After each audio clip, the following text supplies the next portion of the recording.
Welcome students, कैसे हैं आप सभी लोग। आपका अपने चैनल क्विक स्मार्ट टिप्स में बहुत बहुत स्वागत है। जैसा कि हम यूपी टेट की तैयारी कर रहे हैं और बहुत ही जल्दी आपका एग्ज़ाम होने वाला है 28 नवंबर को। तो मेरी पूरी कोशिश है कि मैराथन सेशन के थ्रू आपको जल्दी से जल्दी कोर्स जो है वो कंप्लीट करा दिया जाए। और आज की जो मैराथन है केमिस्ट्री की, वो आपकी लास्ट मैराथन है।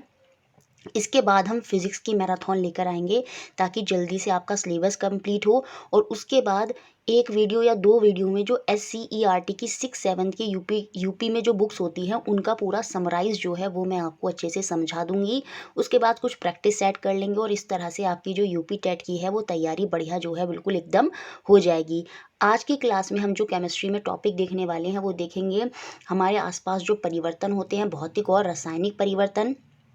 साथ में हम देखेंगे मेटल और नॉन मेटल पूरा अच्छे से जो बेसिक लेवल पर बताया गया है। और उसके अलावा हम देखेंगे एसिड बेस और सॉल्ट, अम्ल क्षार और लवण।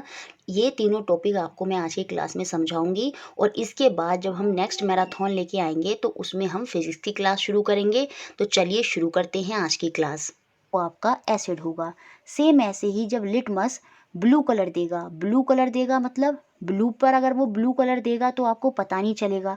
लेकिन जब वो रेड को ब्लू कर देगा तो वो उससे पता चल जाएगा कि वो सब्सटेंस कैसा था। वो सब्सटेंस आपका क्षारक है, वो बेस है। तो जब एसिड के साथ ऐड होता है लिटमस, तो ये क्या करता है, ये ब्लू को रेड कर देता है, क्योंकि रेड तो रेड ही रहेगा तो ये रेड कलर देगा, ठीक है। और जब लिटमस क्या कहते हैं बेस के साथ रिएक्ट करेगा, क्षारक के साथ रिएक्ट करेगा, तो ये क्या कलर देता है, ये ब्लू कलर देता है। और ब्लू का कैसे देगा, ये रेड को क्या कर देगा, ब्लू कर देगा। तो एसिड रेड कलर देगा और बेस कैसा कलर देगा, ब्लू कलर देगा। और रेड कलर कब देगा, रेड पेपर पर तो देगा नहीं, सीधी सी बात है, ब्लू पेपर को रेड करेगा। सेम ऐसे ही ये जो ब्लू कलर देगा किस पर देगा, ब्लू पेपर पर तो ब्लू ही रहेगा, तो रेड को ब्लू कर देगा, ठीक है। इस तरह से लिटमस से भी हम टेस्ट कर सकते हैं कि कौन सा सब्सटेंस हमारा एसिड है और कौन सा सब्सटेंस हमारा बेस है। अब अगर मैं हल्दी की बात करूं, टर्मरिक की बात करूं, तो हल्दी भी बहुत अच्छी तरह से इंडिकेटर, सूचक की तरह काम करती है। ये जो होती है बेस के साथ रिएक्शन करती है। बेसिक सॉल्यूशन जो क्षारक के विलयन होते हैं, सॉल्यूशन होते हैं, उनके साथ रिएक्शन कर कर उनका कलर कैसा कर देती है, रेड कर देती है, लाल कर देती है। और आपने देखा ही होगा जो सोप होते हैं, सोप आपके क्षारक होते हैं, बेस होते हैं। जब आपकी किसी शर्ट पर जिस पर हल्दी लग गई है और आप उसको धुलते हैं तो धोने से होगा क्या, वो जो हल्दी का कलर है वो रेड हो जाएगा। इसका मतलब वो जो सोप था वो कैसा था, वो बेस था, वो क्षारक था, और जिसकी वजह से रिएक्शन होने पर टर्मरिक ने उसका कलर कैसा कर दिया, रेड कर दिया। तो याद रखिए, टर्मरिक जो होती है वो बेस को रेड कर देती है और ये एसिड के साथ रिएक्शन नहीं करती। इट मीन्स वहाँ पर इसका कलर कैसा रहेगा, येलो का येलो ही रहेगा। और ये क्वेश्चन सीटेट में आया है, तो याद रखिएगा, टर्मरिक हल्दी एसिड के साथ कोई रिएक्शन नहीं करेगी, उसको येलो ही रहने देगी, लेकिन बेस जो क्षारक है उसको रेड कर देगी। अब देखिए, अगर मैं यहाँ पर शुगर डालूं, चीनी को डालूं, तो क्या होगा। बहुत से सब्सटेंस ऐसे होते हैं जो अपना कलर चेंज नहीं करते, ना तो वो रेड होंगे ना वो ब्लू होंगे लिटमस पेपर पर। तो वो सब्सटेंस आपके न्यूट्रल सब्सटेंस होंगे, जैसे कि शुगर। तो याद रखिए, वो उदासीकरण सब्सटेंस होते हैं जो आपके रिएक्शन नहीं करेंगे, जहाँ पर कोई भी कलर चेंज नहीं होगा। इसके बाद हम चाइना रोज को वो देख लेते हैं, जिसको हम हिबिस्कस बोलते हैं या फिर गुड़हल की पंखुड़ियाँ बोलते हैं। तो गुड़हल की पंखुड़ियाँ जब एसिड के साथ रिएक्ट करती हैं तो ये मेजेंटा कलर देती हैं। कैसा कलर देती हैं, मेजेंटा कलर देती हैं। और जब ये बेस क्षारक के साथ रिएक्ट करती हैं तो ये ग्रीन कलर देती हैं, आपका हरा रंग देती हैं।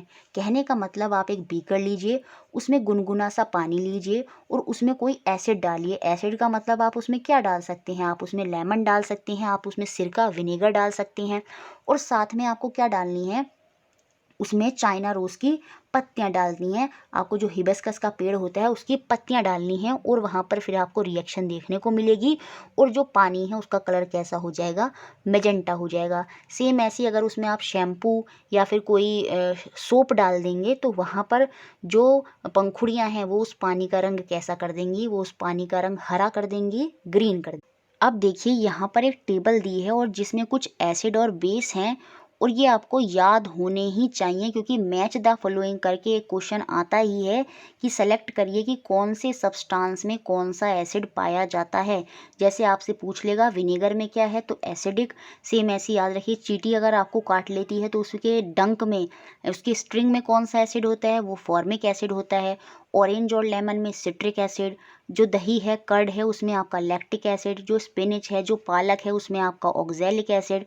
आंवला में कौन सा होता है, विटामिन सी, जिसको हम एस्कॉर्बिक एसिड बोलते हैं।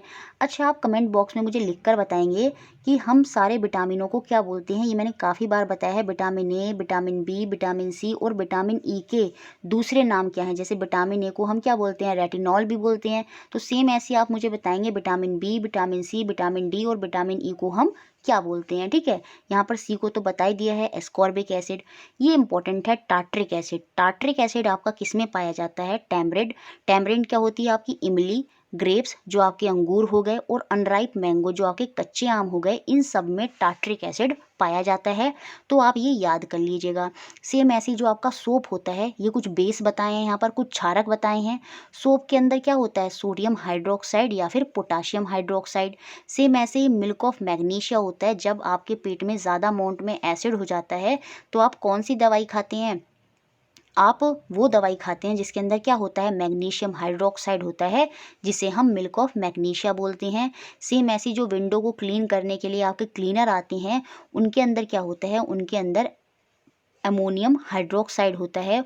और जो लाइम वाटर होता है, जो चूने वाला पानी होता है, उसके अंदर क्या होता है आपका कैल्शियम हाइड्रोक्साइड होता है। और ये सारी चीज़ें आपको याद रखनी है। इसके बाद हम समझेंगे कि उदासीकरण क्या होता है, न्यूट्रलाइजेशन क्या होता है। देखिए, जब एसिड, अम्ल और बेस रिएक्ट करते हैं सेम अमाउंट में, ठीक है, 5 ड्रॉप एसिड की हैं, 5 ड्रॉप बेस की हैं, तो जब एसिड और बेस रिएक्ट करते हैं तो वहाँ पर एक नया सब्सटेंस बनकर तैयार हो जाता है, जिसे हम बोलते हैं सॉल्ट। और साथ में आपका पानी जो H2O होता है वो रिलीज होता है। और ये क्वेश्चन सीटेट में बना है कि जब एसिड और बेस रिएक्शन करते हैं तो न्यूट्रलाइजेशन रिएक्शन में क्या फॉर्म होता है। तो न्यूट्रलाइजेशन रिएक्शन में आपका वाटर और साथ में जो सॉल्ट, जिसके हम लवण बोलते हैं, वो फॉर्म होता है। और यही जो एसिड और बेस की रिएक्शन है, अम्ल और क्षारक की रिएक्शन है, अभिक्रिया है, इसे ही हम क्या बोलते हैं, उदासीकरण, न्यूट्रलाइजेशन बोलते हैं। और इसमें क्या रिलीज होगा, इसमें आपका हमेशा एक लवण सॉल्ट रिलीज होगा और साथ में पानी H2O रिलीज होगा। यहाँ पर एक इक्वेशन भी दी है, HCl जो कि हमारा एसिड है, सोडियम हाइड्रोक्साइड जो कि हमारा क्या होगा, एक अम्ल होगा, सॉरी बेस होगा। सोडियम हाइड्रोक्साइड क्या होगा, वो आपका क्षारक होगा, बेस होगा। जब एसिड और बेस की रिएक्शन हुई तो यहाँ पर क्या बनकर तैयार हुआ, आपका sodium chloride NaCl।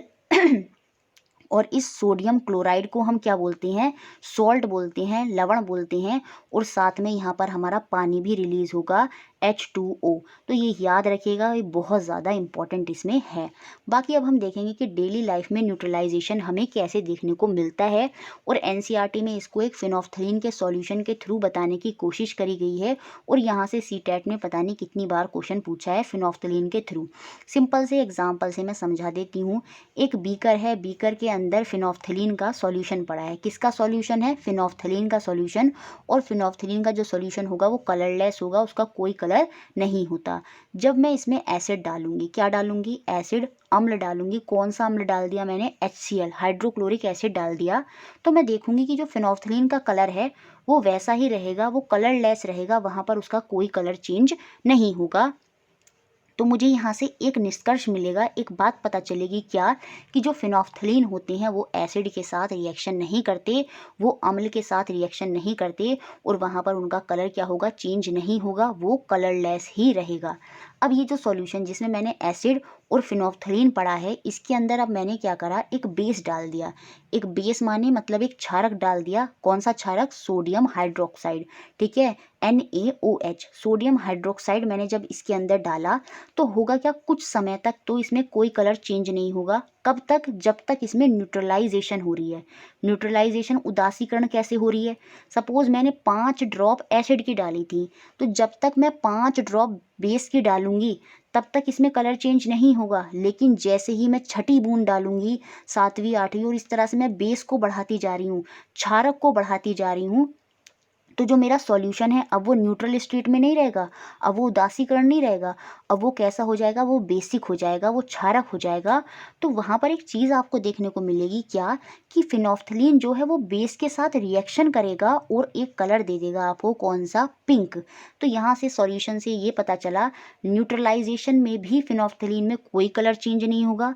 Phenolphthalein acid के साथ भी रिएक्ट नहीं करता। इसका मतलब जो फिनोफ्थलीन जब न्यूट्रलाइजेशन में चेंज नहीं होगा तो जो सॉल्ट बन रहा है उसमें न्यूट्रलाइजेशन के समय, उसके साथ भी फिनोफ्थलीन रिएक्शन नहीं करेगा। सीटेट में पूछा था क्या phenolphthalein sodium chloride NaCl, sodium chloride क्या होगा, वो एक आपका सॉल्ट होगा, लवण होगा, जो कि न्यूट्रलाइजेशन उदासीकरण में फॉर्म होगा, उसके साथ क्या फिनोफ्थलीन रिएक्ट करेगा? नहीं, फिनोफ्थलीन जो है न्यूट्रलाइजेशन स्टेट में रिएक्ट नहीं करता। तो इसका मतलब वो सॉल्ट के साथ, लवण के साथ भी रिएक्शन नहीं करेगा और वो उस केस में भी कैसा रहेगा, आपका कलरलेस रहेगा। जो फिनोफ्थलीन है वो एकमात्र बेस क्षारक के साथ रिएक्शन करता है और कौन सा कलर देता है, आपका पिंक कलर देता है।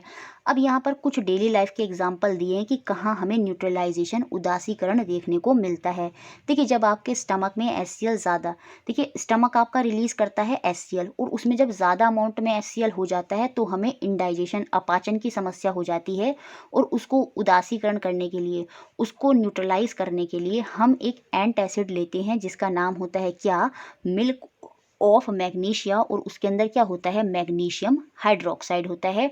और ये क्वेश्चन सीटेट 2019 में ही आया है कि जब आपके स्टमक में HCl ज़्यादा अमाउंट में होता है जिससे आपको इंडाइजेशन होता है, तो उस समय हम कौन सा बेस लेंगे, कौन सा क्षारक लेंगे, तो उस समय हम मिल्क ऑफ मैग्नीशिया या फिर हम मैग्नीशियम हाइड्रोक्साइड जिसको बोलेंगे, इसको हम कंज्यूम करेंगे ताकि वहाँ पर न्यूट्रलाइजेशन हो जाए, उदासीकरण हो जाए। सेम ऐसे ही जब आपको चींटी काट लेती है, क्योंकि उसमें फॉर्मिक एसिड होता है, तो आपकी बॉडी के अंदर लिक्विड के थ्रू फॉर्मिक एसिड चला जाता है जिससे आपको इचिंग होती है, खुजली आती है।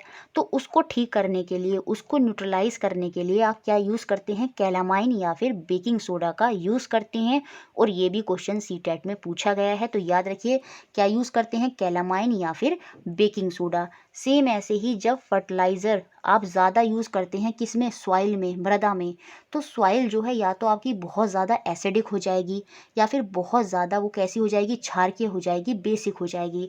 तो उस केस में उसको न्यूट्रलाइज करने के लिए, उसको उदासीकरण करने के लिए हम क्या यूज़ करते हैं, कैल्शियम ऑक्साइड या फिर कैल्शियम हाइड्रोक्साइड। कैल्शियम ऑक्साइड को क्या बोलते हैं, क्विक लाइम, और कैल्शियम हाइड्रोक्साइड को क्या बोलते हैं, स्लेग्ड लाइम। इनका यूज़ करते हैं कब, जब हमारी सॉइल बहुत ज़्यादा एसिडिक हो जाती है। जब उसमें बहुत ज़्यादा एसिड होगा, अम्ल होगा, तो सीधी सी बात है हम उसमें बेस डालेंगे, और बेस के रूप में हम क्षारक के रूप में क्या डालते हैं, क्विक लाइम, जिसको हम कैल्शियम ऑक्साइड, या फिर स्लेग्ड लाइम जिसको हम कैल्शियम हाइड्रोक्साइड बोलते हैं। और जब हमारी सॉइल बहुत ज़्यादा बेसिक हो जाती है, क्षारक हो जाती है, तो उस केस में हम ऑर्गेनिक मैटर का यूज़ करते हैं, जैसे कि खाद वगैरह होते हैं, नेचुरल खाद जो होता है वो हम उसके अंदर डालते हैं जब हमारी सॉइल कैसी हो जाती है, क्षारकीय हो जाती है, बेसिक हो जाती है। तो ये सारे पॉइंट थे जो आपको एसिड, बेस और सॉल्ट से याद रखने थे, और मुझे लगता है ये सारे पॉइंट आपको क्लियर हो गए होंगे। नेक्स्ट अब जो हम इसमें समझेंगे वो है हमारा फिजिकल एंड केमिकल चेंज, भौतिक तथा रासायनिक परिवर्तन। और ये बहुत ही इम्पॉर्टेंट है और यहाँ से भी क्वेश्चन बनता है। वीडियो अच्छी लग रही है तो प्लीज़ उसको लाइक कर दें, अगर नहीं किया है तो शेयर एंड में ज़रूर करना है, और अगर किसी ने सब्सक्राइब नहीं किया है तो वो भी कर दें। 1000 प्लस का टारगेट है लाइक का, तो वो पूरा करना है, तो प्लीज़ लाइक ज़रूर करना है। तो आइए समझते हैं। देखिए हमारे आसपास बहुत से फिजिकल और केमिकल चेंज होते हैं, बहुत से भौतिक और रासायनिक परिवर्तन होते रहते हैं। जैसे अब हम समझेंगे कि कौन से फिजिकल हैं, कौन से केमिकल हैं। जैसे आप पेपर को कट कर देते हैं पीसीज में, लेकिन वो फिर से रीअटैच नहीं हो सकता। लेकिन वहाँ पर आपने देखा होगा कि जब आपने पेपर को कट करा तो वहाँ पर क्या हुआ, उसके साइज में चेंज हो गया, उसके छोटे छोटे पीसीज हो गए। लेकिन ऐसा थोड़ी हुआ कि पेपर से कोई एक नया सब्सटेंस बनकर तैयार हो गया, नया पदार्थ बन गया, नहीं। ठीक है, सेम ऐसी जो चौक है हम ब्लैक बोर्ड पर लिखते हैं, वो घिसकर उसका पाउडर नीचे गिर जाता है और उससे हम फिर से चौक नहीं बना सकते। तो वहाँ पर भी हमने उसकी शेप को चेंज कर दिया, उसके छोटे छोटे पीसीज हो गए। ठीक है, सेम ऐसे ही होता क्या है, पानी को हम आइस में बदल देते हैं और आइस को हम पानी में बदल देते हैं। तो उससे ऐसा थोड़ी होता है कि पानी से पानी मीठा हो जाएगा, या पानी की कोई जो स्टेट है उसमें हमने बस परिवर्तन किया है, उससे उसमें कोई नया सब्सटेंस नहीं बना। तो जब ऐसे चेंजेस होते हैं जिनमें हम किसी की अवस्था स्टेट, जैसे हमने क्या करा, उसे सॉलिड से लिक्विड कर दिया, पानी को आइस से आइस से हमने क्या करा, पानी बना दिया, फिर हमने क्या करा, पानी से उसको आइस बना दिया। तो हमने उसकी स्टेट में चेंज करा, उसकी अवस्था में चेंज करा, या फिर हम उसकी कोई फिजिकल प्रॉपर्टी में चेंज करते हैं, जैसे कि शेप, साइज़ या कलर। तो वो क्या होता है, वो चेंजेस हमारे कैसे होते हैं, वो हमारे फिजिकल चेंजेस होते हैं, भौतिक परिवर्तन होते हैं, और इनमें कभी भी कोई भी नया पदार्थ नहीं बनता। और जनरली ये सब्सटेंसेस कैसे होते हैं, ये रिवर्सिबल होते हैं। कैसे, देखिए, आपने पानी से बर्फ़ बनाया तो आप फिर से बर्फ़ से पानी दोबारा बना सकते हैं, तो रिवर्स हो गया। सेम ऐसे ही जो आपकी आइसक्रीम थी वो पिघल गई तो उसकी स्टेट चेंज हो गई, लेकिन आप फिर से उसकी वही स्टेट प्राप्त कर सकती हैं। तो ये रिवर्सिबल होती हैं। जैसे पेंट करा आपने वॉल पर, तो उसमें क्या हुआ, आपने उसका कलर चेंज कर दिया, कुछ समय बाद आप उस पर दूसरा कलर चेंज कर देंगे, तो उससे ये थोड़ी हो रहा है कि वॉल जो है उससे कोई नया सब्सटेंस बन के तैयार होता है। ठीक है, तो वो फिजिकल चेंज है, जहाँ पर हम उसकी क्या चेंज कर रहे हैं, किसी भी ऑब्जेक्ट की सिर्फ शेप चेंज कर रहे हैं, या उसका साइज चेंज कर रहे हैं, या उसका कलर चेंज कर रहे हैं। जैसे ब्रेड को छोटे छोटे पीसीज में काट दिया, तो वहाँ पर हमने क्या करा, ब्रेड की साइज़ को चेंज कर दिया, ब्रेड की शेप को चेंज कर दिया। तो ये जो फिजिकल प्रॉपर्टीज़ में चेंजेस करते हैं, या फिर हम किसी स्टेट में परिवर्तन करते हैं, जैसे सॉलिड से लिक्विड, लिक्विड से गैस, और जहाँ पर हमें कोई नया सब्सटेंस बनकर तैयार नहीं होता, तो वही आपके कौन से चेंजेस होते हैं, वही आपके फिजिकल चेंजेस होते हैं। तो इनको पहचानना बहुत आसान होगा आपके लिए। अब आप बड़ी आसानी से बता देंगे कि कौन से आपके फिजिकल चेंज हैं। और जनरली याद रखिएगा, ये फिजिकल चेंज जो होते हैं वो आपके रिवर्सिबल होते हैं। इनको फिर से वापस उसी स्टेट में प्राप्त किया जा सकता है, जैसे मैंने आपको आइस वाला एग्जाम्पल दे ही दिया है। अब हम बात करेंगे कि कौन से सब्सटेंसेस केमिकल चेंज होते हैं। देखिए, जिन सब्सटेंस में रिएक्शन के बाद कोई नया सब्सटेंस फॉर्म्ड होगा और वो कभी रिवर्स भी नहीं हो सकते, तो वही आपके केमिकल चेंज होंगे। जैसे दूध से दही बनाना, एक बार दूध से दही बन गया तो वो रिवर्स नहीं हो सकता, और वहाँ पर एक नया सब्सटेंस बनकर तैयार हो गया। हमें मिल्क से कर्ड मिल गया, दूध से दही मिल गया, तो वो आपका क्या है, केमिकल चेंज है। बाकी एनसीईआरटी में देखते हैं कि कौन कौन सी रिएक्शन बताई हैं जिनको आपको याद करना है, क्योंकि यहाँ से क्वेश्चन बनते हैं कि केमिकल चेंज हमें कैसे देखने को मिलता है। आपने देखा होगा, जो आयरन होता है, जो लोहा होता है, उसको अगर आप बाहर बहुत समय तक छोड़ दें तो वो ऑक्सीजन, और ऑक्सीजन में जो नमी है, जो वाटर है, उसके साथ रिएक्शन कर लेता है, और रिएक्शन करने के बाद क्या बनाता है, आपका आयरन ऑक्साइड बनाता है, जिसे हम क्या बोलते हैं, रस्ट बोलते हैं, या फिर जंग बोलते हैं। तो ये भी एक हमारा केमिकल चेंज है। वहाँ पर एक नया सब्सटेंस बन गया, क्या, आयरन ऑक्साइड, और जो जंग उस पर लग गई है वो लोहा क्या फिर से ठीक हो जाएगा, नहीं हो सकता। ठीक है, आप सिर्फ रस्टिंग को रोक सकते हैं, लेकिन एक बार रस्टिंग हो गई, एक बार जंग लग गया, तो वो लोहा ठीक नहीं हो सकता। तो इसका मतलब वहाँ पर एक नया सब्सटेंस बन गया, कौन सा, आयरन ऑक्साइड। ठीक है, तो ये यहाँ पर क्या है, आपका एक केमिकल चेंज है। याद रखिएगा, जो आयरन है, जो लोहा है, वो रिएक्शन कर जाता है किसके साथ, हवा के साथ, और हवा में जो नमी है, जो पानी है, उसके साथ। ठीक है, इसके बाद यहाँ पर एक मैग्नीशियम का एग्जाम्पल दिया है, और ये बहुत इंपॉर्टेंट है, सीटेट में पूछा गया है। देखिए, जब मैग्नीशियम, जो कि आपकी एक मेटल है, जो कि एक धातु है, तो मैग्नीशियम का यहाँ पर एक रिबन लिया, और उसमें जब रिएक्शन कराएंगे किसकी, ऑक्सीजन की प्रेजेंस में हमने उसे हीट करा, तो होगा क्या, जो मैग्नीशियम है वो आपका किस में बदल जाएगा, मैग्नीशियम ऑक्साइड में बदल जाएगा, MgO। और ये जो मैग्नीशियम ऑक्साइड होगा, ये एक पाउडर की फॉर्म में होगा। तो देखा, जो अभी मैग्नीशियम एक रिबन में था, वो किस में बदल गया, वो पाउडर में बदल गया। तो यहाँ पर हमें केमिकल चेंज देखने को मिला। तो जो पॉइंट याद रखने वाला है वो ये है कि मैग्नीशियम जब ऑक्सीजन के साथ रिएक्ट करता है और वहाँ पर हम उसको हीटअप करते हैं, वहाँ पर हम उसको हीटअप, जब वहाँ पर हम उष्मा देते हैं, तो क्या बनता है, आपका मैग्नीशियम ऑक्साइड बनता है। और इसी जो ये पाउडर वाला मैग्नीशियम ऑक्साइड है, इसकी रिएक्शन जब मैं वाटर के साथ कराऊंगी, जल के साथ रिएक्शन कराऊंगी, तो मुझे बेस मिल जाएगा magnesium hydroxide, MgOH2। Magnesium hydroxide क्या होगा, मैंने बताया था, जो हाइड्रोक्साइड जिनके आगे लगा होगा वो क्या होंगे, वो आपके क्षारक होंगे, वो आपके बेस होंगे। तो यहाँ पर जब मैग्नीशियम ऑक्साइड की, ये क्वेश्चन बन सकता है आपका सीटेट में, ठीक है, मैग्नीशियम की मैग्नीशियम की ऑक्सीजन से रिएक्शन कराई तो बना MgO, मैग्नीशियम ऑक्साइड। और इसी मैग्नीशियम ऑक्साइड की जब आपने जल से H2O से रिएक्शन कर दी तो क्या बन गया आपका मैग्नीशियम हाइड्रोक्साइड MgOH2। और जैसा कि आपको पता ही है ये मैग्नीशियम ऑक्साइड आपका क्षारक होता है, ये बेस होता है। तो ये क्या करेगा, ये रेड लिटमस को ब्लू कर देगा। क्या कर देगा, रेड लिटमस को ब्लू कर देगा, ठीक है। उसके बाद यहाँ पर और भी बताया है, जो कॉपर सल्फेट का सॉल्यूशन है CuSO4, एक सॉल्यूशन दिया है किसका, कॉपर सल्फेट का, जिसको हम हिंदी में क्या बोलते हैं, नीला थोथा। अब क्वेश्चन बन जाएगा कॉपर सल्फेट का दूसरा नाम क्या है, तो कॉपर सल्फेट का दूसरा नाम है नीला थोथा। जब इसकी हम आयरन लोहे के साथ Fe के साथ रिएक्शन कराते हैं तो वहाँ पर हमें क्या मिलता है, FeSO4, आयरन सल्फेट का सॉल्यूशन मिल जाता है। और वो उसके कलर को नीले से क्या कर देता है, हरा कर देता है। तो हमें एक नया सॉल्यूशन अलग से मिल गया FeSO4। जो सॉल्यूशन पहले CuSO4 था, अब वो सॉल्यूशन कैसा हो गया, वो आपका आयरन सल्फेट हो गया, जो पहले कॉपर सल्फेट था। तो एक नया सब्सटेंस मिला, कलर भी चेंज हो गया, कहाँ से, ब्लू से आपका ग्रीन हो गया, नीले से आपका हरा हो गया, और एक आपको कॉपर जो है उसमें से अलग हो जाएगी। तो ये डिस्प्लेसमेंट रिएक्शन का भी एग्जांपल है, जिसको हम मेटल और नॉन मेटल में देखेंगे अभी कि डिस्प्लेसमेंट क्या होता है। जो ज़्यादा रिएक्टिव मेटल होता है, जैसे कि यहाँ पर जो लोहा है वो ज़्यादा रिएक्टिव है कॉपर से, तो इसने इसको डिस्प्लेस कर दिया, इसने इसको हटा दिया और रिएक्शन हो गई और आपका FeSO4 बन गया और कॉपर यहाँ पर अलग हो गया। तो इस तरह से ये केमिकल चेंजेस के एग्जाम्पल NCERT में दिए हैं। एक और एग्जाम्पल देखते हैं, क्योंकि सारे एग्जाम्पल हमें देखने हैं, यहाँ से क्वेश्चन बनेंगे, ठीक है। सिरका, जिसमें क्या होता है, एसिटिक एसिड होता है, इसका मतलब ये एसिड है, ये अम्ल है। इसकी जब हमने खाने का सोडा, जिसे हम बोलते हैं क्या, सोडियम हाइड्रोक्साइड कार्बोनेट, याद रखिए, सोडियम हाइड्रोक्साइड या फिर कार्बोनेट, बिल्कुल याद रखना है। खाने के सोडा क्या होता है, सोडियम हाइड्रोजन कार्बोनेट। क्या होता है, सोडियम हाइड्रोजन कार्बोनेट। खाने के सोडा को क्या बोलते हैं, सोडियम हाइड्रोजन कार्बोनेट। इन दोनों की रिएक्शन कराते हैं तो हमें क्या मिलता है, कार्बन डाइऑक्साइड यहाँ पर प्रोड्यूस होती है। तो पूछेगा आपसे, जब सिरका की रिएक्शन सोडियम हाइड्रोजन कार्बोनेट से कराई जाती है तो बताइए क्या फॉर्म होता है, तो आपकी कार्बन डाइऑक्साइड CO2 जो है वो फॉर्म होती है।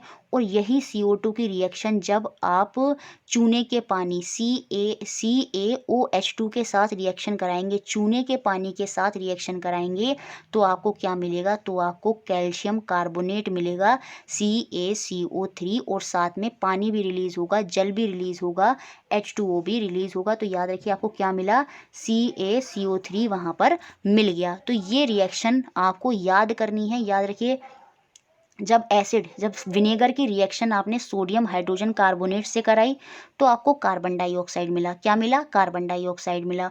और जब उसी कार्बन डाइऑक्साइड की रिएक्शन आपने लाइम वाटर, चूने के पानी से करा दी, तो आपको कैल्शियम कार्बोनेट मिल गया, ठीक है। इस तरह से ये रिएक्शन आपको याद रखनी है। देखिए, इसके बाद हमें देखना है कि जो बर्निंग होती है, किसी भी सब्सटेंस को आप बर्न करेंगे, जैसे लकड़ी को बर्न कर रहे हैं या किसी भी सब्सटेंस को आप बर्न कर रहे हैं, जैसे पेपर को बर्न कर रहे हैं, तो उसमें ऐश, आपको राख मिल जाती है, तो वो भी आपका एक केमिकल चेंज ही होता है। उसमें हमेशा हीट जो है वो प्रोड्यूस होगी बर्निंग के साथ, और आपका जो पेपर है वो एक नए सब्सटेंस में, ऐश में कन्वर्ट हो गया, चेंज हो गया। सेम ऐसे ही explosion of fire cracker is also a chemical change, क्योंकि वहाँ पर गैस, साउंड, जो हीट होती है, ये सब नए सब्सटेंस वहाँ पर फॉर्म होते हैं। गैसेस के रूप में अलग तरह की गैसेस फॉर्म होती हैं, साउंड वहाँ पर निकलती है। तो ये सब भी आपके क्या हैं, आपके केमिकल चेंज ही होती हैं। जो खाना बनाते हैं, क्वेश्चन आएगा फोटोसिंथेसिस क्या है, जो पौधे अपना खाना बनाते हैं वो भी एक केमिकल रिएक्शन ही होती है, क्योंकि वहाँ पर एक रिएक्शन होगी और रिएक्शन से जो है प्लांट जो है क्या करेंगे, क्लोरोफिल की हेल्प से और जो आपका वाटर है उसकी मदद से अभिक्रिया कर कर आपका क्या बनाते हैं, भोजन बनाते हैं, अपना फूड बनाते हैं। तो वो भी आपकी एक केमिकल ही चेंज होता है और केमिकल रिएक्शन वहाँ पर होती है। सेम ऐसे जो डाइजेशन होता है, जो आपका पाचन होता है, वो भी एक केमिकल रिएक्शन है। जैसे मैंने उसमें बताया ही था आपको, जब आपके पेट में ज़्यादा अमाउंट में HCl होता है तो हम वहाँ पर MgOH2 मैग्नीशियम हाइड्रोक्साइड डालते हैं न्यूट्रलाइज करने के लिए। तो जो पाचन है, जो डाइजेशन है, वो भी आपका क्या है, केमिकल रिएक्शन ही होता है। तो क्वेश्चन पूछेगा कौन सा केमिकल चेंज है, कौन सा फिजिकल चेंज है। तो ये सारे पॉइंट आप याद रखिएगा कि जो बर्निंग होती है, जो एक्सप्लोशन ऑफ फायर क्रैकर है, डाइजेशन है, जो पेड़ पौधे अपना फोटोसिंथेसिस प्रकाश संश्लेषण कर रहे हैं, वो सब क्या है, वो सब रासायनिक परिवर्तन ही है, केमिकल चेंज ही है। ठीक है, तो फिजिकल और केमिकल चेंज आपको क्लियर हो गया होगा। और जो जो रिएक्शन NCERT में बताई हैं वो भी मैंने आपको बता दी हैं। समझ में आ गई हैं तो ठीक है, वरना तो याद तो आपको करनी ही पड़ेंगी। ठीक है, इसके बाद यहाँ पर एक क्वेश्चन बनेगा NCERT में, जो बना ही है कि गैल्वेनाइजेशन क्या होता है, क्योंकि इसकी बात हुई है। अ लेयर ऑफ क्रोमियम या फिर जिंक, जस्ता जिसको बोलते हैं, जब हम जस्ते की परत को चढ़ा देते हैं आयरन के ऊपर, अप्लाई टू द आयरन, यही प्रोसेस जिसमें हम एक लेयर चढ़ा रहे हैं जिंक की आयरन के ऊपर, वही आपकी क्या कहलाई जाती है, गैल्वेनाइजेशन कहलाई जाती है। जिंक की परत चढ़ाने के प्रक्रम को ही हम यशद लेपन बोलते हैं, यही आपका गैल्वेनाइजेशन होता है। तो क्वेश्चन बनेगा कि आयरन के ऊपर कौन सी परत चढ़ाई जाती है, या तो क्रोमियम की, या फिर जिंक की, या फिर जस्ते की। आयरन के ऊपर जो लेयर चढ़ाई जाती है वही आपका गैल्वेनाइजेशन है। देखिए, जो स्टेनलेस स्टील होता है, जिस पर कहते हैं ना कि जंग नहीं लगता, तो वो किस किस का मिक्सचर होता है ये आपको पता होना चाहिए। ये पॉइंट भी NCERT में दिया है। Is made by mixing carbon in iron, ज़्यादा अमाउंट में क्या होगी, कार्बन होगी, और कुछ other metal such as chromium, nickel और मैग्नीज, ये भी मिलाए जाते हैं स्टेनलेस स्टील को बनाने में। तो याद रखिएगा, कार्बन, क्रोमियम, निकल और मैग्नीज। ठीक है, फिर लास्ट में एक पॉइंट और समझना है कि क्रिस्टलाइजेशन क्या होता है। देखिए, जब हम किसी भी सब्सटेंस को उसके छोटे छोटे पीसीज में फॉर्म कर लेते हैं, वही आपका क्रिस्टलाइजेशन होता है। जैसे आपने देखा होगा, जो नमक होता है, जो सॉल्ट होता है, समुद्र से इवेपोरेशन, यहाँ पर क्या है, गैल्वेनाइजेशन में एक बात और ऐड करनी है कि जब इवेपोरेशन के थ्रू, वाष्पन के थ्रू आप उसी सब्सटेंस के छोटे छोटे क्रिस्टल प्राप्त कर लेंगे, तो वही क्या है, आपका क्रिस्टलाइजेशन होता है। जैसे जो समुद्र का पानी होता है उसमें सॉल्ट होता है, उसमें नमकीन होता है, उसमें नमक होता है, और जब वो सन के साथ रिएक्शन करता है, हीट होता है, भाप बनती है, और उस वेपर की वजह से, उस इवेपोरेशन की वजह से जो सॉल्ट है वो किस में कन्वर्ट हो जाता है, वो वाला सॉल्ट आपका क्रिस्टल में कन्वर्ट हो जाता है। तो वहाँ पर आपको सोल्ट के क्रिस्टल मिलते हैं, डेले मिलते हैं, और वही प्रोसेस आपका क्रिस्टलाइजेशन होता है। क्रिस्टलाइजेशन जो होता है, याद रखिएगा, वो आपका फिजिकल चेंज होता है, क्योंकि ऐसा तो नहीं है कि हमने सॉल्ट से कुछ और बना लिया, सिर्फ वहाँ पर क्या हुआ, सॉल्ट की स्टेट चेंज हो गई, उसकी अवस्था वहाँ पर हमने परिवर्तित कर दी। जो पानी के साथ मिक्स था उसको हमने सॉलिड फॉर्म में, क्रिस्टल के रूप में प्राप्त कर लिया। तो ये भी हमारा फिजिकल चेंज होगा। याद रखिए, ये CTET में पूछा गया है। ठीक है, तो crystal of pure and large size of substance can be obtained from their solution, उनके सॉल्यूशन से, उसी सब्सटेंस के जब हम बड़े बड़े क्रिस्टल प्राप्त कर लेंगे, ठीक है, तो वही प्रोसेस क्या कहलाती है, आपकी क्रिस्टलाइजेशन कहलाती है। और ये हमारा फिजिकल भौतिक परिवर्तन होता है। और एक एग्जाम्पल NCERT में दिया है, क्या एग्जाम्पल दिया है, एक बीकर में पानी लेंगे, एक बीकर में वाटर लेंगे, और उसमें few drop of sulphuric acid हम डाल देंगे। क्या डाल देंगे, few drops of sulphuric acid डालेंगे, और उस पानी को हीट करेंगे, heat the water and add some copper sulphate. अब उसमें हम क्या करेंगे, पहले तो हमने सल्फ्यूरिक एसिड डाला, फिर हमने उसमें अपना कॉपर सल्फेट भी डाला, और उसमें हम जो ये कॉपर सल्फेट है ना, वो तब तक डालते रहेंगे कि जब तक उसमें और कॉपर सल्फेट ऐड हो ही ना सके। उसके बाद हम उसको खूब हीट करेंगे, और उसके बाद हम उसको ठंडा होने के लिए कुछ समय के लिए रख देंगे, और वहाँ पर हम देखेंगे जो पानी है वो किस में बदल गया होगा, वो आपका क्रिस्टल में बदल गया होगा। किसके क्रिस्टल में, कॉपर सल्फेट के क्रिस्टल में। और ये कैसे रिएक्शन हुई, इवेपोरेशन, वाष्पन के थ्रू ऐसा हुआ, और वहाँ पर कॉपर सल्फेट के हमें क्रिस्टल प्राप्त हो गए, और यही आपकी क्रिस्टलाइजेशन होती है, क्रिस्टलीकरण होता है। तो मुझे लगता है ये भी आपको अच्छे से क्लियर हो गया होगा। तो ये था हमारा दूसरा टॉपिक, फिजिकल और केमिकल चेंज। देखिए, सबसे पहले इसमें हम समझेंगे कि कौन से सब्सटेंस मेटल होते हैं और कौन से सब्सटेंस नॉन मेटल होते हैं। हमारे आसपास बहुत से सब्सटेंस होते हैं, बहुत से पदार्थ होते हैं, उनमें कुछ मेटल हैं, कुछ धातु हैं और उनमें कुछ नॉन मेटल होते हैं। तो हम उनको आइडेंटिफाई कैसे करते हैं कि कौन सा सब्सटेंस मेटल है या फिर कौन सा सब्सटेंस नॉन मेटल है? तो उसको हम आइडेंटिफाई करते हैं उनकी कैरेक्टरिस्टिक से, उनके गुणों से। उनके गुणों से हम बताते हैं कि कौन सा सब्सटेंस क्या है, और वो कौन से गुण होते हैं, वो उनके फिजिकल और केमिकल गुण होते हैं, भौतिक और रासायनिक गुण होते हैं। उनके थ्रू ही हम बताएंगे कि कौन सा सब्सटेंस मेटल है। और फिजिकल और केमिकल चेंज तो मैंने अभी पीछे आपको समझा दिए हैं। फिजिकल में कोई नया सब्सटेंस नहीं बनता, केमिकल में एक नया सब्सटेंस हमें देखने को मिलता है। यहाँ पर सिर्फ शेप, साइज या उसकी अवस्था में परिवर्तन होता है आपका किसमें, फिजिकल में। ठीक है। अब देखिए, आपने लोहार को देखा होगा, जो ब्लैक स्मिथ होता है वो लोहे के टुकड़े को पीटता है हैमर से। सेम ऐसे ही आपने एल्युमिनियम के टुकड़े को पीटते हुए देखा होगा या फिर कॉपर को देखा होगा। तो उसमें क्या करते हैं, जो लोहार है वो उसकी शेप वहाँ पर चेंज करने की कोशिश करता है। ठीक है। लेकिन आपने कभी नहीं देखा होगा कि जो कोयला है या फिर लकड़ी है, वुड है, उसको अगर मैं हैमर से पीट रही हूँ तो वो शेप चेंज करेंगे, वो तो क्या करेंगे, वो तो टूट जाएंगे। तो यहाँ से मुझे ये पता चला, अलग अलग सब्सटेंसेस अलग अलग गुण शो करते हैं, अलग अलग प्रॉपर्टी शो करते हैं, और उनकी इसी अलग अलग प्रॉपर्टी से हम बताते हैं कि कौन से सब्सटेंस मेटल हैं और कौन से सब्सटेंस मेटल हैं। तो जो सब्सटेंस आपके बीट करने पर, हैमर से मारने पर, जैसे आयरन और एल्युमिनियम अपनी शेप को चेंज कर देते हैं, उनसे हम शीट बना लेते हैं, तो वो सब्सटेंस आपके मेटल होते हैं, जिनके अंदर मैलेबिलिटी, आघात वर्धनता, यही प्रॉपर्टी, हैमर से मारने वाली, बीट करने की प्रॉपर्टी, जिसमें वो शीट में कन्वर्ट हो जाती हैं, यही क्वालिटी सब्सटेंस की क्या कहलाती है, मैलेबिलिटी कहलाती है, आघात वर्धनता कहलाती है।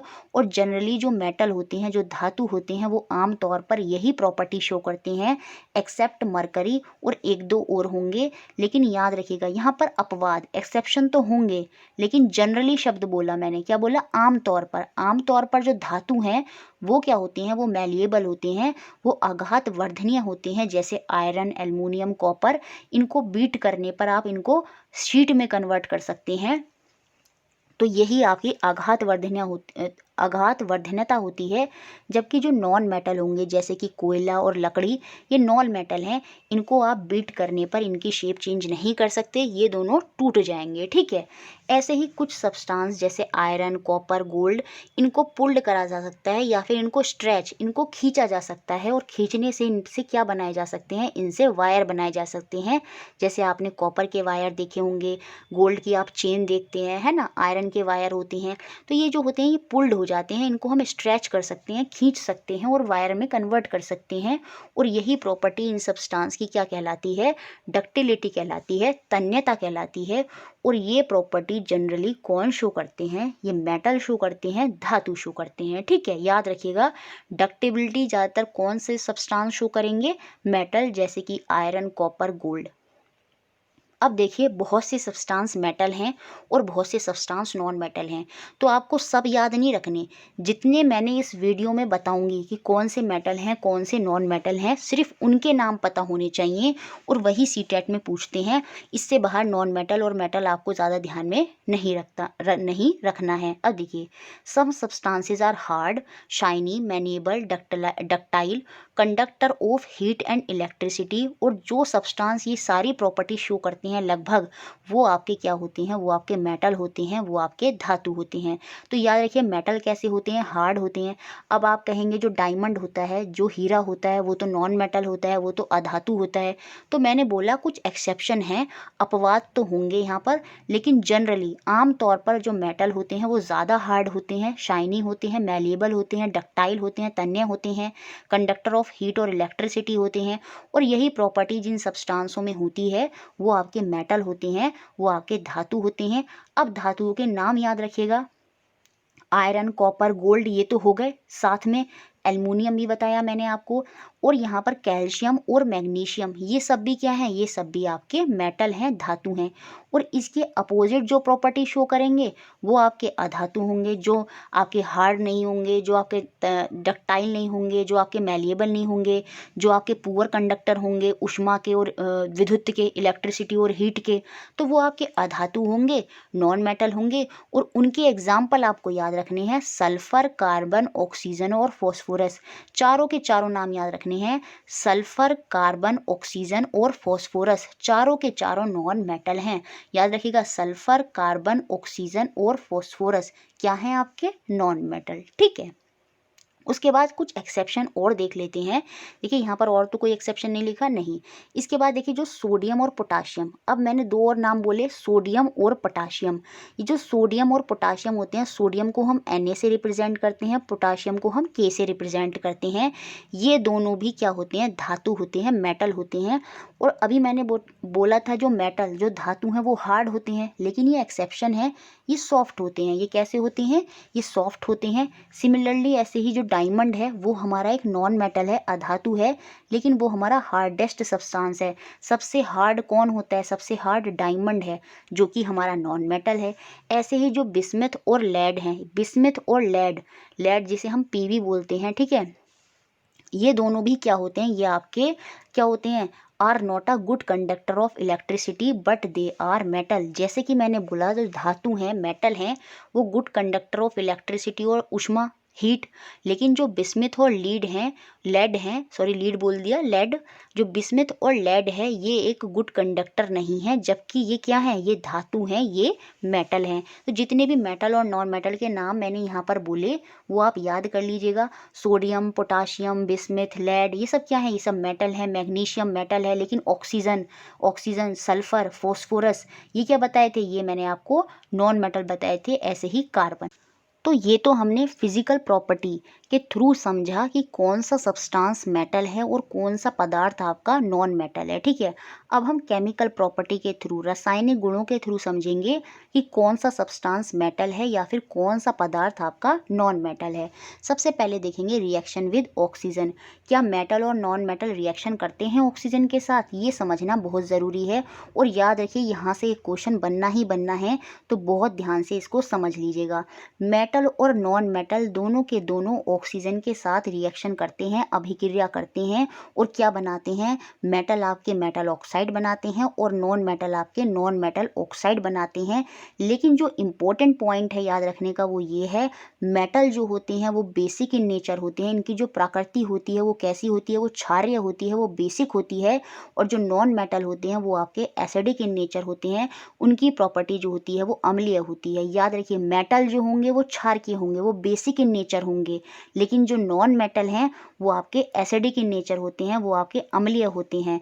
ये बहुत इंपॉर्टेंट पॉइंट है, बार बार बोल रहे हैं, मेटल आपके बेस होंगे, क्षारक होंगे, लेकिन जो नॉन मेटल हैं वो आपके अम्ल होंगे, एसिड होंगे, ठीक है। अब यहाँ पर कुछ रिएक्शन है जो हमने आयरन वाली बात समझी थी। देखिए, जो आयरन होता है, जो लोहा होता है, जब उसकी ऑक्सीजन और जल, जो वायु में ऑक्सीजन है और वहाँ पर थोड़ी नमी भी है, तो उस नमी में पानी है, H2O है, तो जब आयरन की रिएक्शन, लोहे की रिएक्शन उनके साथ होती है तो वो कहाँ पर क्या बनता है आपका, FeOH, मतलब आयरन ऑक्साइड वहाँ पर बन जाता है, to create FeOH2 which form क्या, आयरन ऑक्साइड Fe2O3। तो ये जो आयरन ऑक्साइड आपका बना, ठीक है, ये यहाँ पर क्या है, ये आपकी कैसी प्रॉपर्टी शो करेगा, याद रखना, ये बेसिक इन नेचर होगा, ये क्षारकीय होगा। कैसा होगा, क्षारकीय होगा। सेम ऐसे ही जो मैग्नीशियम है, अभी हमने पीछे भी समझा था आपका फिजिकल और केमिकल चेंज में, वहाँ पे भी रिएक्शन थी। जब मैग्नीशियम की रिएक्शन किससे हो रही थी, ऑक्सीजन से। जो मैग्नीशियम का रिबन था उसको हम जला रहे थे, तो वहाँ से हमें क्या मिल रहा था, वहाँ से हमें मैग्नीशियम ऑक्साइड मिल रहा था, MgO मिल रहा था, जो कि आपका पाउडर फॉर्म में था।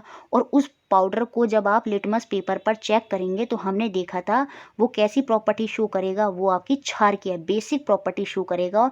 और बेसिक प्रॉपर्टी में वो क्या कर देगा, लाल को नीला कर देगा। तो याद रखना, जो मेटल होते हैं वो कैसी प्रॉपर्टी शो करते हैं, वो आपकी बेसिक प्रॉपर्टी, क्षारकीय प्रॉपर्टी शो करते हैं, जबकि जो नॉन मेटल हैं वो आपकी एसिडिक प्रॉपर्टी शो करते हैं, अम्लीय प्रॉपर्टी शो करते हैं, ठीक है।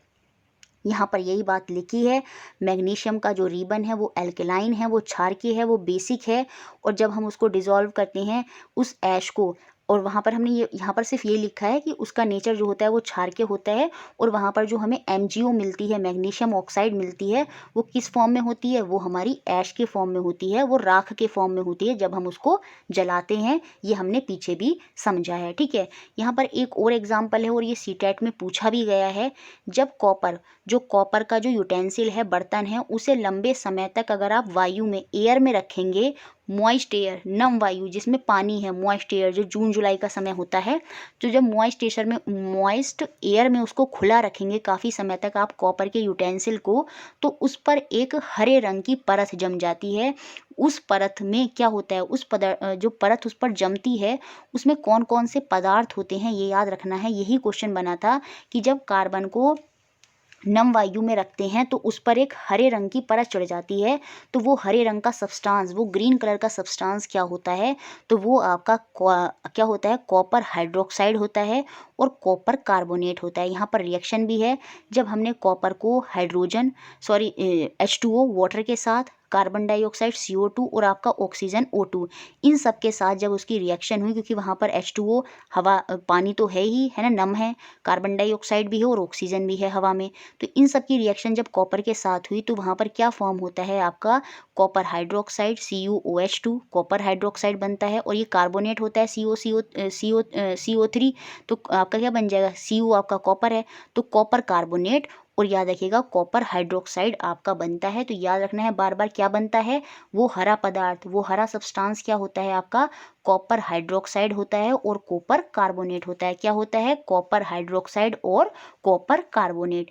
एक बात और यहाँ पर लिखी है नोट के अंदर, ब्रोमियम एकमात्र ऐसा नॉन मेटल है जो कि किसकी फॉर्म में होता है, आपका लिक्विड फॉर्म में होता है। तो ये क्वेश्चन भी बन सकता है कि ब्रोमियम किस फॉर्म में होता है, तो ब्रोमियम आपका एक नॉन मेटल है, किस फॉर्म में होता है, आपका लिक्विड फॉर्म में होता है, वरना ज़्यादातर क्या होते हैं, सब गैस फॉर्म में होते हैं, ठीक है। अब हम देखेंगे रिएक्शन विद ऑक्सीजन में एक दो एग्जाम्पल नॉन मेटल के, जैसे reaction of sulphur and oxygen will produce sulphur dioxide, और ये क्वेश्चन भी सीटेट में बना है। जैसा कि बताया मेटल और नॉन मेटल दोनों रिएक्ट करते हैं।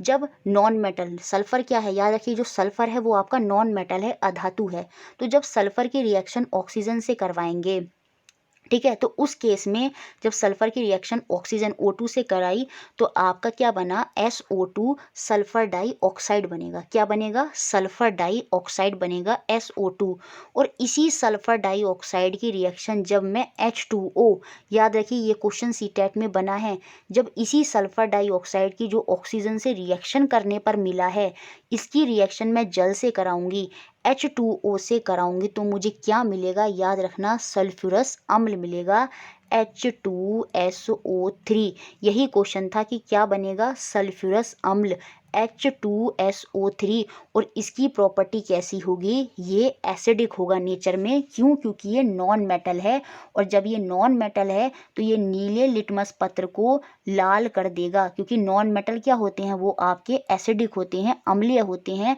और एसिड जो होता है वो क्या कर देता है, वो आपका नीले को लाल कर देता है। तो यहाँ पर जो नीला लिटमस पत्र है वो लाल हो जाएगा। क्यों, क्योंकि जो नॉन मेटल हैं वो आपके एसिडिक प्रकृति शो करते हैं, अम्लीय प्रकृति शो करते हैं। तो समझ में आए सल्फर नॉन मेटल वाला एग्जाम्पल। और इससे पीछे ये जितने भी एग्जाम्पल थे तीनों, ये आयरन वाला, मैग्नीशियम वाला, ये कॉपर वाला, तो ये मेटल के साथ रिएक्शन के थे, ठीक है। अब हम देखेंगे रिएक्शन विद वाटर, क्या ये पानी के साथ रिएक्शन करते हैं। देखिए ये क्वेश्चन भी सीटेट में बना है कि जब मेटल पानी के साथ रिएक्शन करते हैं तो बताइए कौन सी गैस प्रोड्यूस होती है।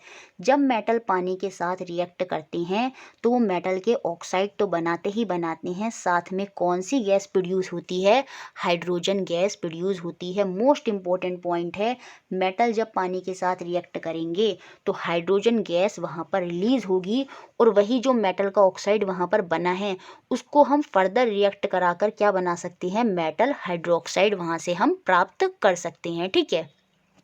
जो नेक्स्ट इंपॉर्टेंट पॉइंट है वो ये है कि non metal does not react with water. जो अधातु होते हैं वो पानी के साथ रिएक्शन नहीं कर सकते, जैसे कि नहीं करते।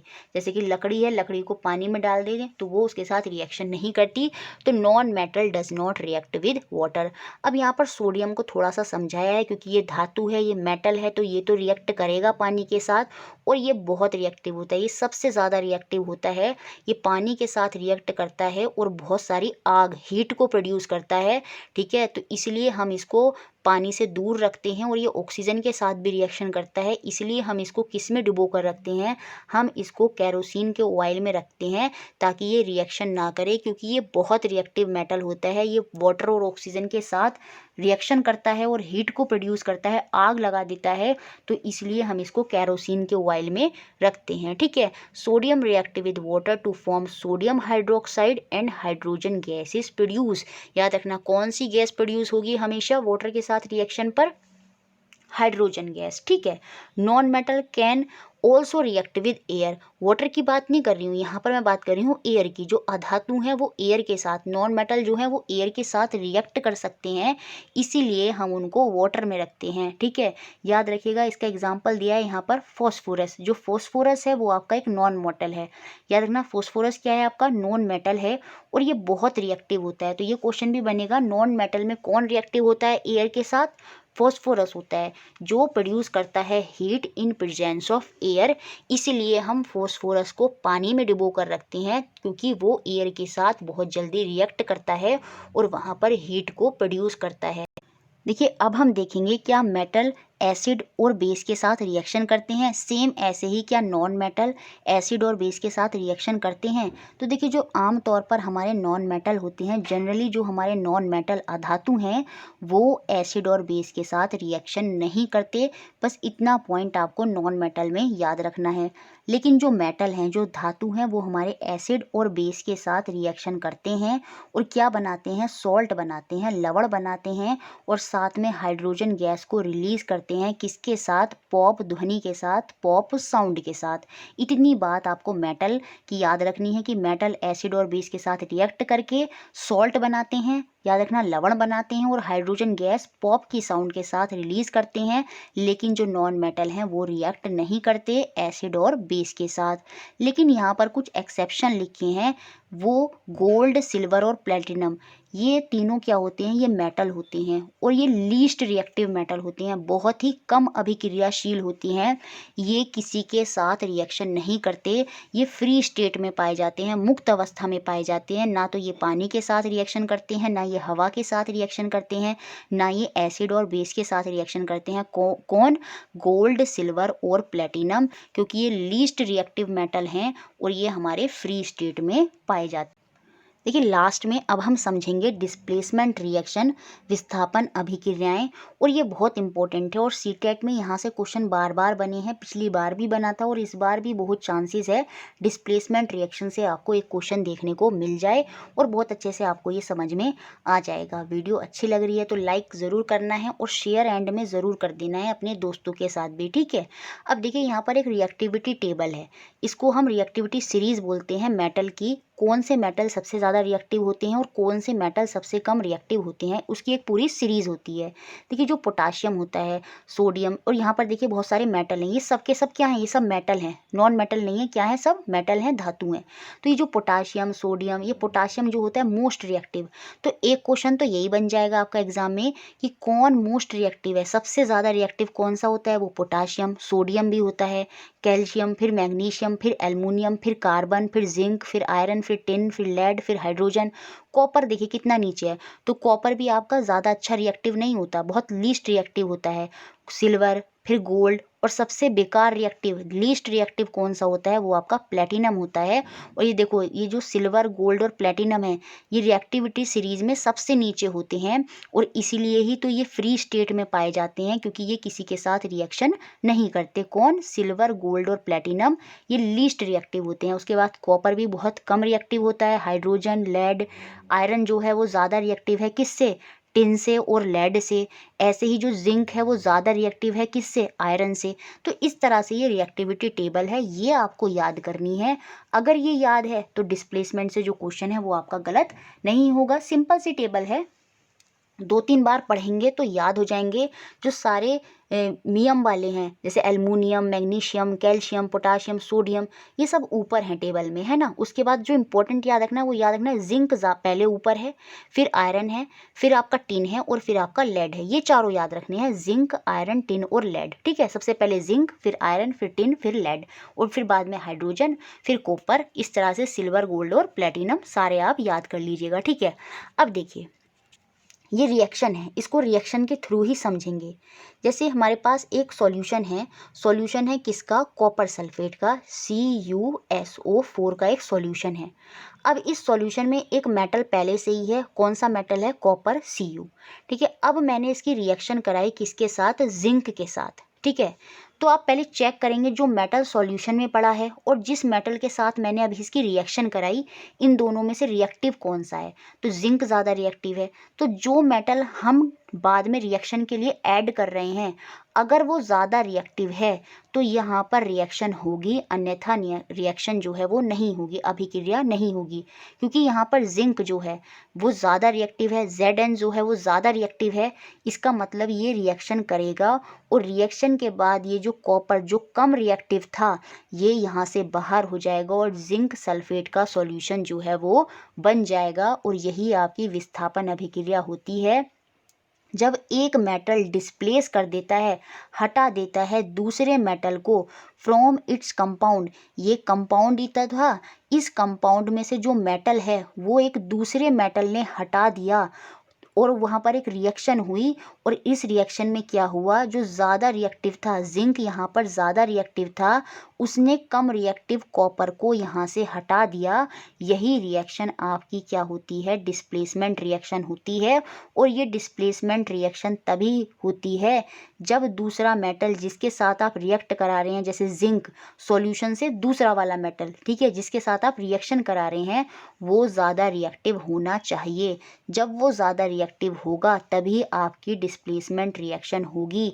अगर वो ज़्यादा रिएक्टिव नहीं होगा तो डिस्प्लेसमेंट रिएक्शन यहाँ पर नहीं होगी, क्योंकि इसमें डिस्प्लेसमेंट रिएक्शन आपकी हो गई क्योंकि जिंक जो था वो ज़्यादा रिएक्टिव था। लेकिन अब अगर मैं इस सॉल्यूशन में रिएक्शन कराऊं तो देखिए यहाँ पर है जिंक सल्फेट और यहाँ पर है कॉपर। तो ये जो जिंक है सॉल्यूशन के अंदर वो ज़्यादा रिएक्टिव है, लेकिन जिसके साथ मैं रिएक्शन करा रही हूँ, कॉपर के साथ मैं रिएक्शन करा रही हूँ, ये कम रिएक्टिव है और कम रिएक्टिव होने की वजह से यहाँ पर जो रिएक्शन है वो नहीं टेक प्लेस करेगी और कोई भी डिस्प्लेसमेंट यहाँ पर नहीं होगा। सेम ऐसी आयरन के साथ जब कॉपर की रिएक्शन कराई जाएगी तो कॉपर इसको नहीं निकाल पाएगा। क्यों? क्योंकि यहाँ पर कॉपर जो है वो कम रिएक्टिव है। तो जो मेटल जिस धातु में से, जिस सॉल्यूशन में से आपको मेटल निकालना है तो वो मेटल तभी निकल पाएगा जब जिस दूसरे मेटल से आप रिएक्शन करा रहे हैं, जैसे कॉपर से, जिंक से हमने रिएक्शन करवाई, वो अगर ज़्यादा रिएक्टिव होगा किस मेटल से, जो मेटल उस सॉल्यूशन के अंदर है। उस सॉल्यूशन के मेटल से अगर जो मेटल हम रिएक्ट करा रहे हैं वो ज़्यादा होगा, उसकी रिएक्टिविटी ज़्यादा होगी, तभी आपकी रिएक्शन होगी, अदरवाइज़ आपकी रिएक्शन नहीं होगी। तो सीटेट में यही क्वेश्चन पूछा जाता है बार बार कि बताइए, ऐसे आपको 3 इक्वेशन दे देगा बनाकर और पूछेगा बताइए कौन सी रिएक्शन यहाँ पर हो जाएगी। तो इक्वेशन देखकर घबराना नहीं है, सिर्फ आपको ये सीरीज़ याद रखनी है। अगर जो दूसरा मेटल जिसके साथ रिएक्शन हो रही है अगर वो ज़्यादा रिएक्टिव हुआ तो रिएक्शन हो जाएगी, अगर वो ज़्यादा रिएक्टिव नहीं हुआ तो रिएक्शन वहाँ पर नहीं होगी। ठीक है, अब यहाँ पर देखिए लास्ट में ये याद रखिएगा कि मेटलॉइड क्या होते हैं। ठीक है, जो आपके ना मेटल होते हैं ना आपके नॉन मेटल होते हैं। ठीक है, जो बीच में होते हैं वो मेटलॉइड होते हैं। तो उसमें कौन कौन से आते हैं आपके, बोरॉन, सिलिकॉन, जर्मेनियम, आर्सेनिक। तो इन चारों के नाम याद रखिएगा, बोरॉन, सिलिकॉन, जर्मेनियम, आर्सेनिक, ये आपके मेटलॉइड होते हैं। देखिए एक और इम्पोर्टेंट क्वेश्चन जो सीटेट में बना है वो क्या है, a purple coloured solution iodine non metal is applied to the wound as an antibiotic.